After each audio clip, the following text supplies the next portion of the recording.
इसलिए कंप्यूटर वालों को तो खास तौर पे ध्यान देना है। फिर उन्हें एंटी ग्लेयर स्क्रीन्स कंप्यूटर पर भी यूज करनी है और एंटी ग्लेयर चश्मे भी लगाने, दोनों चीजों का ध्यान देना है। तो इसमें एम्प्लॉयर की भी रिस्पॉन्सिबिलिटी उतनी है, कंप्यूटर यूजर्स जो एम्प्लॉइज हैं उनके लिए, और हमें अपना वर्क स्टेशन घर का खुद से ठीक करना है। जी डॉक्टर राहुल जी, आप चश्मे की बात कर रहे थे, एंटी ग्लेयर की बात कर रहे थे, तो चश्मे की नौबत कब आती है और चश्मे का किस तरह से मरीजों को जो जिनकी आंखें कमजोर है उन्हें चुनाव किस तरह से करना चाहिए? चश्मा जैसे आप डॉक्टर के पास टेस्ट करवाने के लिए जाएंगे, वो आपसे पढ़वा कर देखेगा, आप नहीं पढ़ पाएंगे, जो स्टैंडर्ड पैरामीटर्स हैं जिसे हम स्नेलन्स चार्ट कहते हैं उस पर पढ़वा कर देखेगा। यदि आप नहीं पढ़ सकते तो नेचुरल है आपको वो नंबर टेस्ट करेंगे।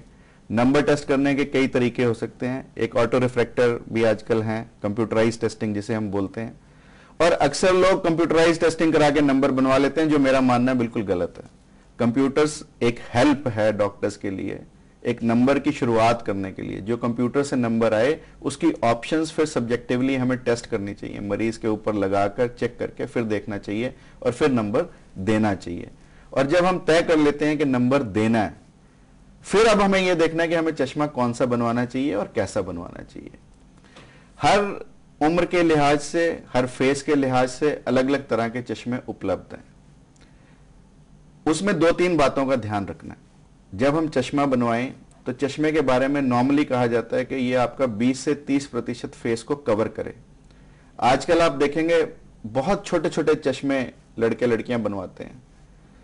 उन चश्मों में से अक्सर आप देखेंगे कि ऑप्टिकली यदि हम सोचें, यदि हम साइंटिफिकली सोचें तो वो ठीक ही नहीं है, क्योंकि आंख का सेंटर और चश्मे का सेंटर एक होना चाहिए।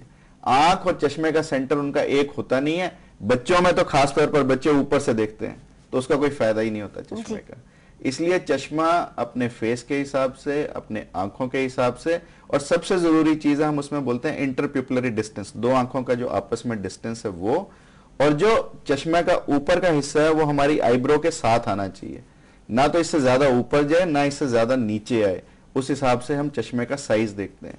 दूसरा, फिट के लिए हम जो नोज पैड्स हैं उनको देखते हैं, हिंजेस जो साइड पे हैं जहां से जॉइंट्स हैं, कमानियां जहां से घूमती हैं, फिर कमानी, फिर कान के पास बड़ा इंपॉर्टेंट है, क्योंकि जो छोटे बच्चे हैं उनको तो पीछे से हमें टाई अप कर देना चाहिए, और जो बड़े लोग हैं उनका थोड़ा सा टाइट फिट हो, जैसे खासतौर पर नजदीक के चश्मों के लिए पीछे का हिस्सा टाइटली फिट होना चाहिए, क्योंकि हम नीचे देखते हैं तो उसका गिरने का स्कोप ज्यादा रहता है।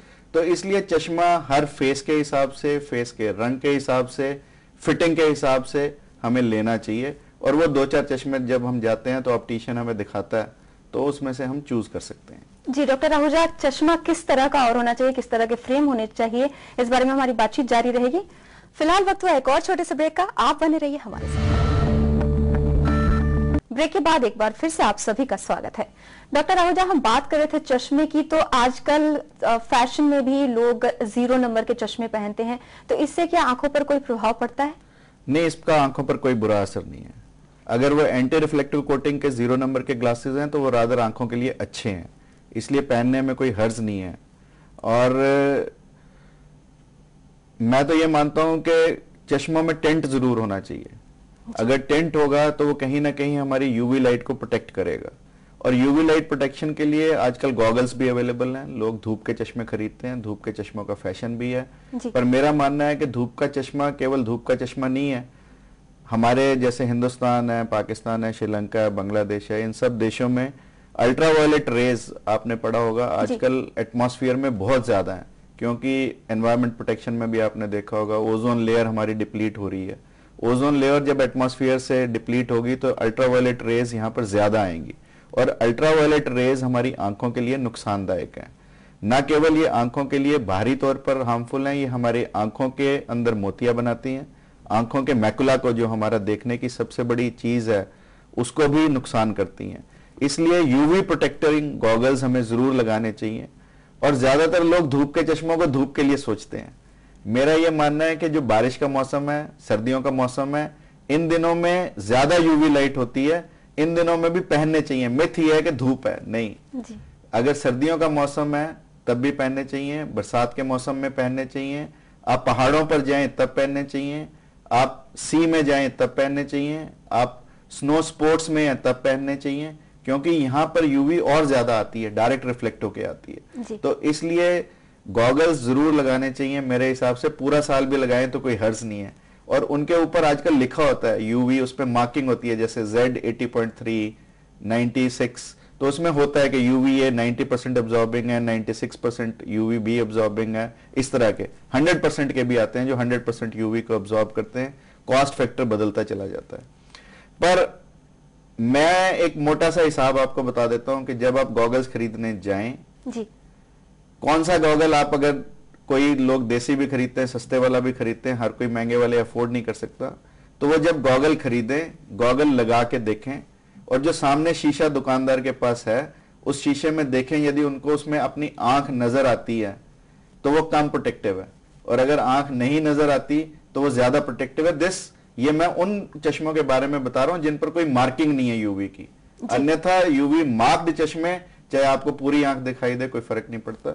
इसलिए यूवी मार्क्ड चश्मे हमें लेने चाहिए, जो अल्ट्रावायलेट अब्जॉर्बिंग लाइट के चश्मे हैं, धूप के चश्मे जिन्हें हम बोलते हैं, वो लेने चाहिए। डॉक्टर आहूजा, हमें हमारे प्रोग्राम हेल्थलाइन में काफी ईमेल्स आए हैं जिनमें यंगस्टर्स ने पूछा है कि उनका चश्मा है उनके चेहरे पर, उनकी शादी होनी है, वो चश्मे से छुटकारा पाना चाहते हैं, तो उन्हें क्या करना चाहिए? उसके दो ही उपाय हैं। चश्मा तो है तो नंबर तो रहेगा ही, चाहे स्फेरिकल है चाहे सिलेंड्रिकल है, जो भी नंबर होगा वो रहेगा। उसका तरीका यही है, या तो कॉन्टेक्ट लेंस लगाएं या चश्मा हटाने का ऑपरेशन कराएं, जिसे हम लेजिक सर्जरी आजकल बोलते हैं। तो कॉन्टेक्ट लेंसेज भी एक अच्छा अल्टरनेटिव है। कॉन्टेक्ट लेंसेज लोग सालों साल से लगा रहे हैं, कोई बुराई नहीं है। कॉन्टेक्ट लेंसेज आजकल कई तरह के अवेलेबल हैं। मोटे तौर पर 3 तरह के होते हैं जिन्हें हम हार्ड लेंसेज कहते हैं, सेमी सॉफ्ट लेंसेज हैं, सॉफ्ट लेंसेज हैं। तो सॉफ्ट और सेमी सॉफ्ट ज्यादा यूज करते हैं आजकल, हार्ड तो सिर्फ जो मेडिकल इंडिकेशंस हो उनमें यूज करते हैं। तो आप डिपेंड करता है कि आप जैसे लेंसेज लेना चाहते हैं वैसे लेंसेज आप ले सकते हैं, वैसे लेंसेज लगा सकते हैं। बट लेंसेज आपको यूनिवर्सल नहीं लेने चाहिए। अपना टेस्ट करा के डॉक्टर के पास प्रॉपर कर्वेचर निकलवा के, प्रॉपर साइज निकलवा के लेंसेज लेने चाहिए। ऐसा नहीं कि मार्केट में यूनिवर्सल लेंसेज अवेलेबल हैं, आप जाएं, आप अपने नंबर का ले लें, क्योंकि जो आपका चश्मे का नंबर है वो आपका लेंसेज का नंबर नहीं हो सकता, दोनों में फर्क होता है। इसलिए सर्जन के पास जाना, आई डॉक्टर के पास जाना बड़ा इंपॉर्टेंट है, क्योंकि वो आपका प्रॉपर कर्वेचर लेगा कॉर्निया का, लेंस का प्रॉपर उसका साइज निकालेगा, प्रॉपर फिट देखेगा, तब आपको देगा। तो वो ज्यादा अच्छा है बजाय इसके कि हम मार्केट से ले लें। आजकल कॉस्मेटिक लेंसेज भी लोग काफी लेते हैं। कॉस्मेटिक लेंसेज का कोई हार्म नहीं है, ले सकते हैं। कॉस्मेटिक सर्जरी की आपने बात की, इस दौरान क्या महिलाओं को जैसे आई मेकअप लगाते हैं तो उन्हें क्या ध्यान रखना चाहिए? वैसे तो अगर मेरे से पूछेंगे तो एज एन आई सर्जन मैं कहूंगा कि आई मेकअप करना ही नहीं चाहिए, क्योंकि जो आई लाइनर है ये हमारे छोटे छोटे पोर्स होते हैं बालों के नीचे, आंखों की सीलिया के नीचे, आंखों के जो बाल होते हैं उनके नीचे, उनको बंद करता है और बाद में कई तरह की प्रॉब्लम्स क्रिएट करता है।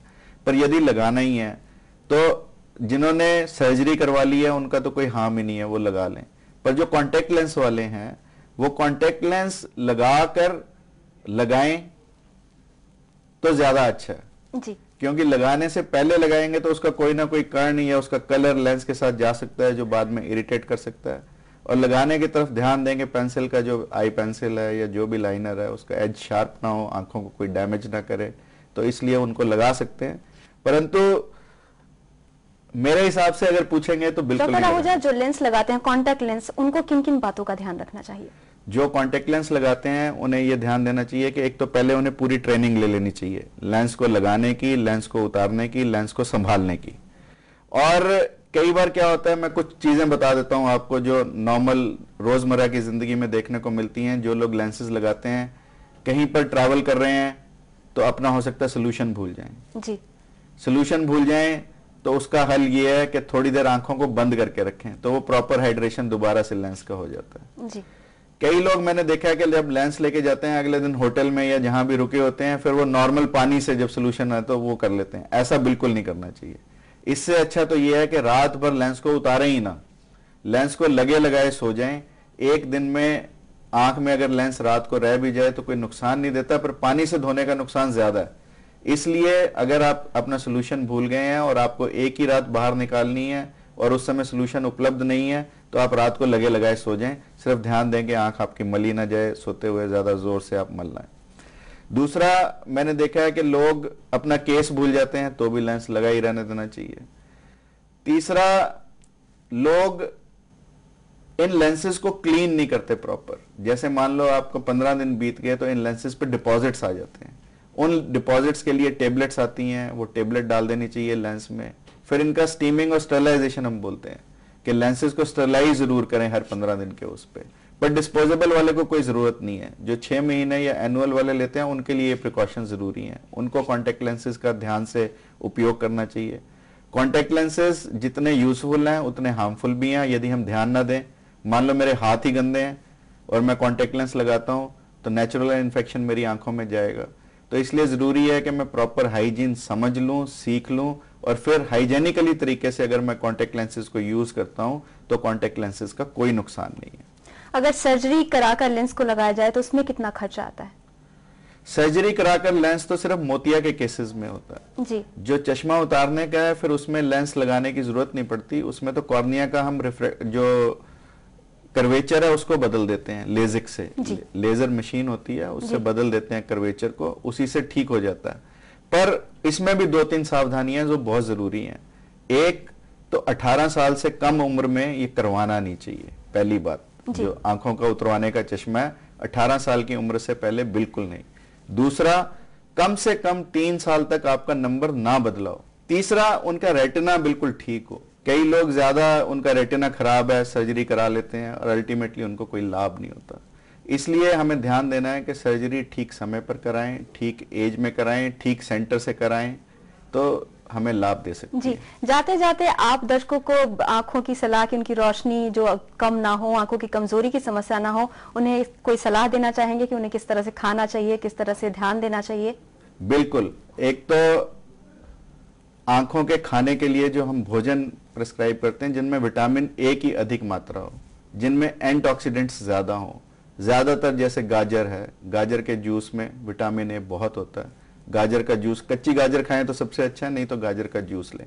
इसके अलावा जितने भी फ्रूट्स अंदर से पीले हैं उन सब में विटामिन ए की मात्रा ज्यादा होती है। नॉन वेजिटेरियंस में एग में मिलता है, मीट में मिलता है, स्पेशली कॉड लीवर, जो लीवर होता है जानवरों का, उसमें काफी हद तक होता है। तो फिश में बहुत होता है।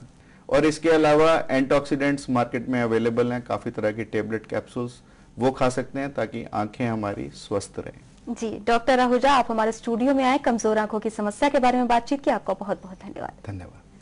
तो आपने देखा कि किस तरह से होती है कमजोर आंखों की समस्या और कैसे होता है इसका इलाज। उम्मीद करते हैं आंखों के इलाज के बारे में हमारी चर्चा से आपको काफी जानकारी मिली होगी। अगर आपकी सेहत से जुड़ी कोई समस्या है जिसके बारे में आप हमसे जानकारी चाहते हैं तो आप हमें इस पते पर ईमेल कर सकते हैं। हमारा पता है healthline@dayandnightnews.com और आप हमें फोन करके भी अपनी हेल्थ से जुड़ी समस्या बता सकते हैं। हमारा फोन नंबर है 0172504334। हमारा नंबर आप अपनी टीवी स्क्रीन पर भी देख सकते हैं। और फिलहाल अभी के लिए हेल्थलाइन में बस इतना ही। अगले हफ्ते हम फिर से हाजिर होंगे एक नई बीमारी के बारे में आपके सवालों के जवाब लेकर। तब तक के लिए नमस्कार।